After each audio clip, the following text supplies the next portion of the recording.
My brother laughed. I got everything, and you got nothing. But when I showed him the court's DNA results, he found out we were never related. I don't even know where to start. It feels like my whole life has been building up to this one ridiculous, mind-bending moment, and yet it came out of nowhere. My name is Nate Albers, and I thought I knew who I was. I thought I knew my place in the family, even if that place wasn't exactly the favorite.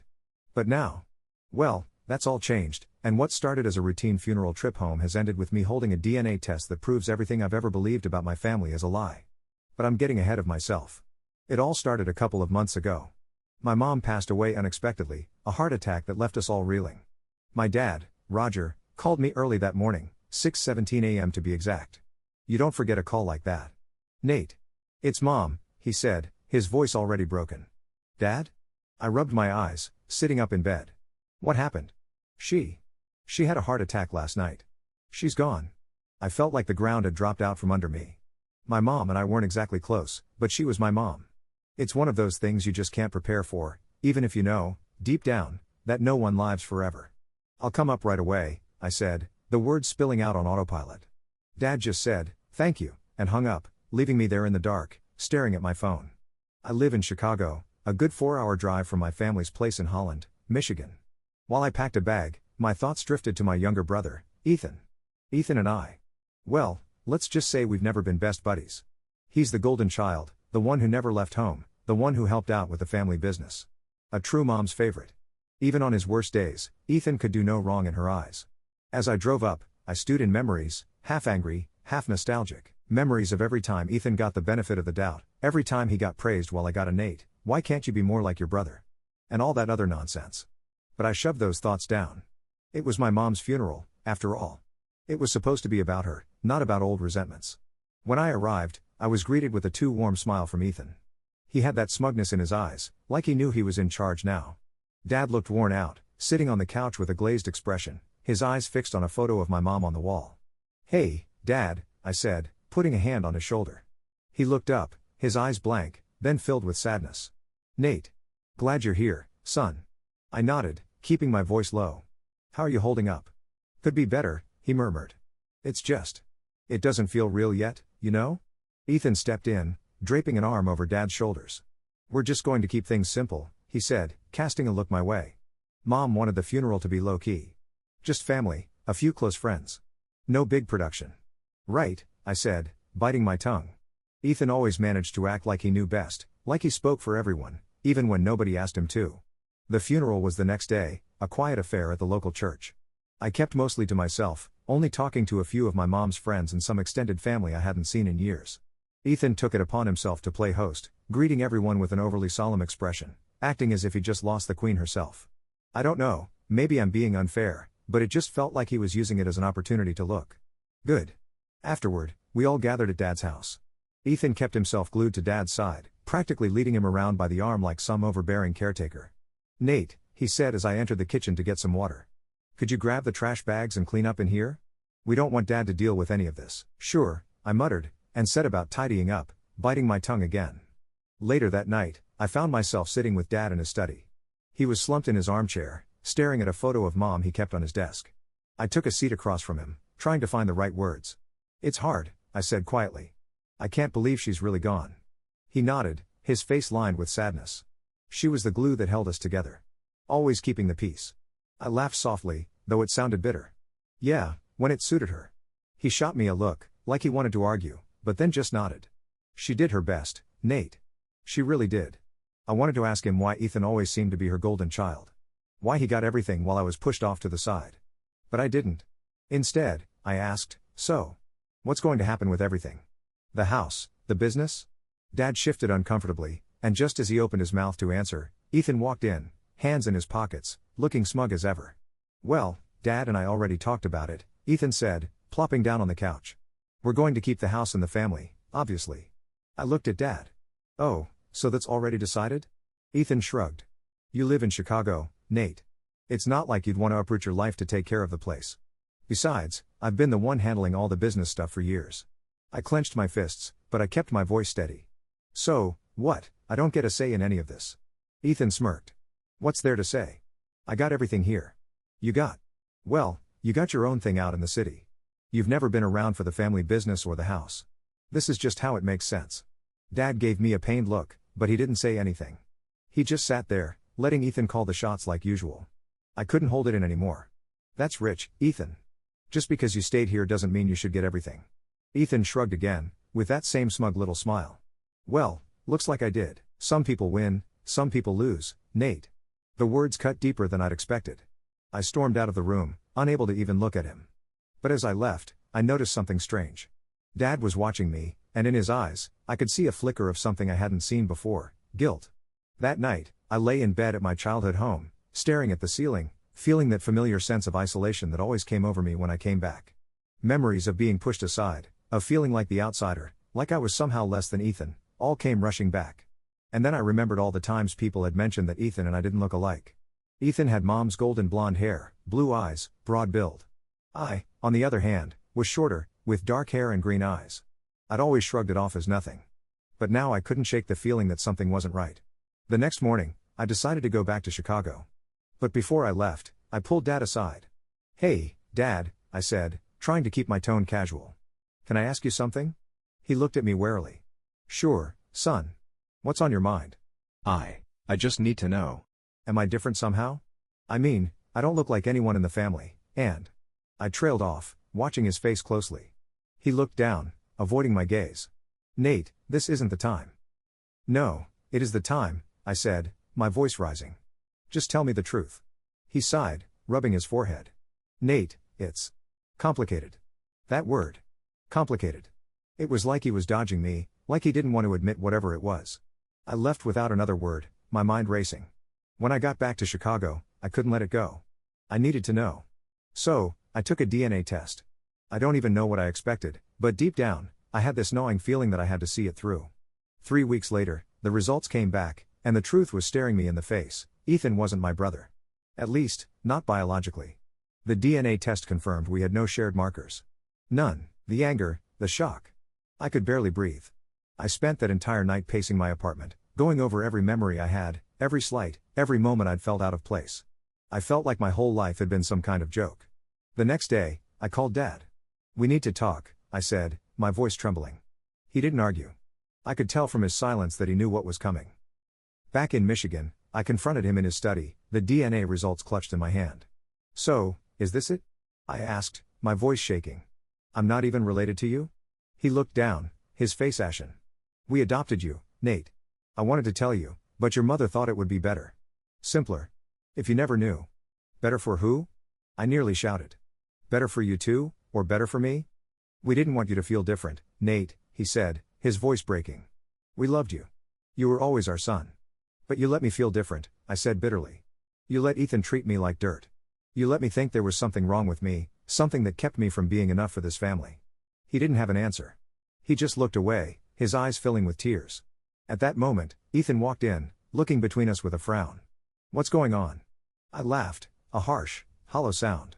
"What's going on?" "Oh, just finding out that we're not actually brothers. Not that you treated me like one anyway." Ethan froze, staring at me, then at Dad. "What's he talking about?" Dad buried his face in his hands, unable to look at either of us. "We're not related," I said, shoving the DNA results at him. "I was adopted. And you," I pointed at him, rage boiling over. "You got everything, and you lorded it over me my whole life." Ethan's face twisted in shock, then something darker. "So what? Just because you're adopted, that doesn't mean anything's going to change. I'm still the one who's going to inherit everything. You've always been an outsider. Is that all you care about?" I shot back. "The house, the business? Maybe it is," he sneered. "Because I've been here. I put in the work. You've been off in Chicago, acting like you're too good for us. You have no idea what I've sacrificed," I spat. "But you know what? I'm done. You want it all? Fine. I'll see you in court." Ethan laughed, a cold, hollow sound. "Good luck with that. You're not even part of this family, Nate. You'll get nothing." I turned on my heel, storming out. But as I left, I couldn't help but notice Dad, slumped over in his chair, looking like a broken man.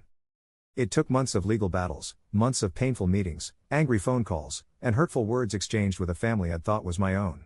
In the end, the court awarded me a third of the estate. Ethan was livid, of course, but I didn't care. I was done with him, done with Dad, done with pretending.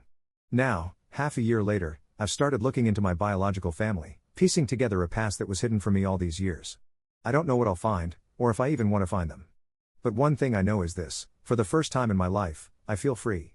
Free to be myself, free from the weight of a family that never really saw me as part of them.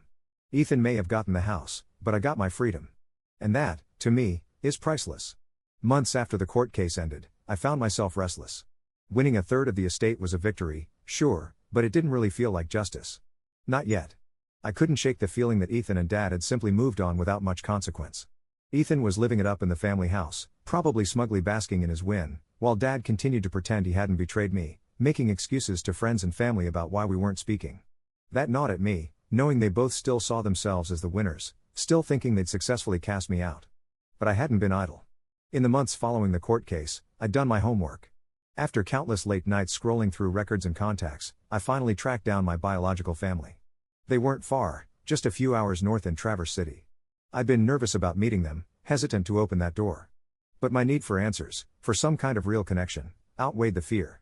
So one Sunday, I drove up. My biological family, the Barlows, welcomed me with open arms. They were good people, kind, honest, no secrets or skeletons in their closet that I could see. I met my biological father, Hank, a sturdy, salt-of-the-earth man who'd been a construction worker his whole life, and my half-sister, Riley, a tough-as-nails single mom. They'd had no idea where I'd gone after my birth mother passed away, and they'd assumed I was living a good life, being raised by people who cared about me. Sitting in their modest living room, sipping Hank's overly sweet iced tea, I realized that the Barlows were everything I'd been missing. They didn't care about appearances or wealth. They valued each other. I felt something click in me, something that made me realize how hollow my life in Chicago had felt, and how much energy I'd wasted trying to be part of a family that had never wanted me in the first place. But as I spent more time with them, another idea began to form. The truth was, Dad and Ethan had no idea how deep their betrayal had hurt me. Sure, I'd taken them to court, but I knew deep down they didn't think I'd ever come back to make them really face the consequences. They thought they'd seen the last of me. But that was about to change. Several weeks later, I found myself standing outside the family house back in Holland, Michigan. It was early evening, and the sky was tinged with that dim, eerie light that comes just before dusk. I could see the silhouette of Ethan lounging on the back deck, beer in hand, his golden retriever, Buddy, lying at his feet. Typical Ethan, always assuming the world revolved around him. I took a deep breath, squared my shoulders, and walked up the driveway. As I got closer, he spotted me, and his relaxed grin faded, replaced by that familiar sneer. "Nate," he drawled, his voice dripping with mock surprise. "Didn't expect to see you here. Back to beg for some crumbs?" I ignored his jab, stopping just a few feet away. "Actually, Ethan, I thought it was about time you and I had a chat. Man to man." Ethan laughed, taking a lazy swig of his beer. "Oh, really? And what do we have to talk about? Thought you already took your little cut and ran back to Chicago with your tail between your legs." I clenched my jaw, refusing to rise to his bait. "Well, that's what I wanted to talk about. I'm not going back to Chicago. In fact, I'm planning to stick around town for a while." His face twisted in confusion. "What for? You don't have anything left here.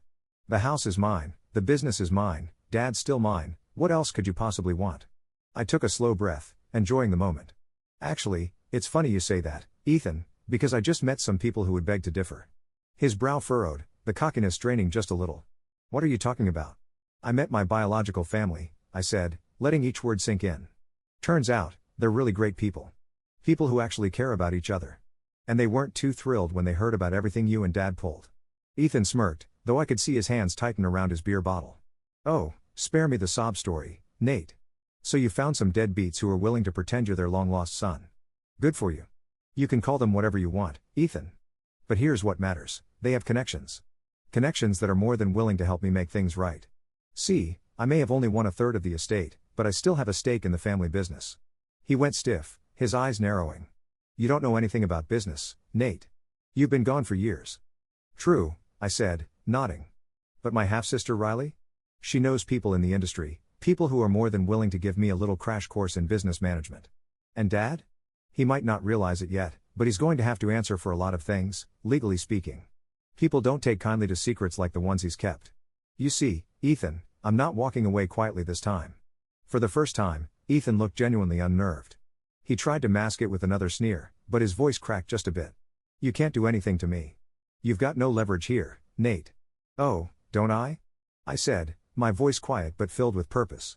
"Because here's the deal, I'm filing to review every transaction, every shady decision Dad made in that business for the last decade. And I'm talking to his investors, too. Turns out, a lot of them don't know about the financial mess you two have been sitting on. They'll be pretty interested to hear how Dad ran things, and if they hear it from me, well, they might start pulling their support. They're going to want answers, Ethan, and I'll make sure they know where to find me. Ethan was pale now, his jaw clenched. You wouldn't dare. Oh, I would, I said, smiling as I watched his expression darken. I've got nothing to lose now, remember? But you? You've got everything to lose.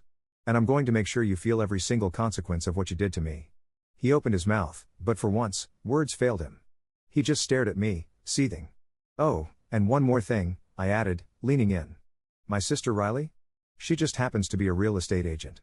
So if you ever decide to sell this place, I'll make sure she's the one handling the listing. She'll make sure every buyer knows exactly what they're getting, a house stained with lies and deceit. Good luck with that. I turned on my heel, leaving him standing there, speechless for what was probably the first time in his life. As I walked away, I felt a lightness, a freedom I hadn't felt in years. The Nate they'd tried to break, the Nate they'd cast aside, was gone. In his place was someone stronger, someone who finally had control over his own life. In the weeks that followed, things went exactly as I'd planned. Dad's investors started pulling out, forcing him to scramble to cover debts he'd kept hidden for years. Ethan, desperate to keep the family business afloat, had no choice but to reach out to me, to ask for my help. But this time, I didn't give in. I watched as everything he thought he owned slipped right out of his hands. Eventually, Dad and Ethan had no choice but to sell the house. And true to my word, I let Riley handle the sale. She made sure every interested buyer knew the house's history, the ugly family drama that had stained it, driving down the price until they were practically giving it away. When I finally left Holland, I felt no regret, no lingering resentment. I'd done what I needed to do. I'd claimed my peace, my closure, and yes, my revenge. Ethan and Dad could stew in the mess they'd made, clinging to whatever scraps were left.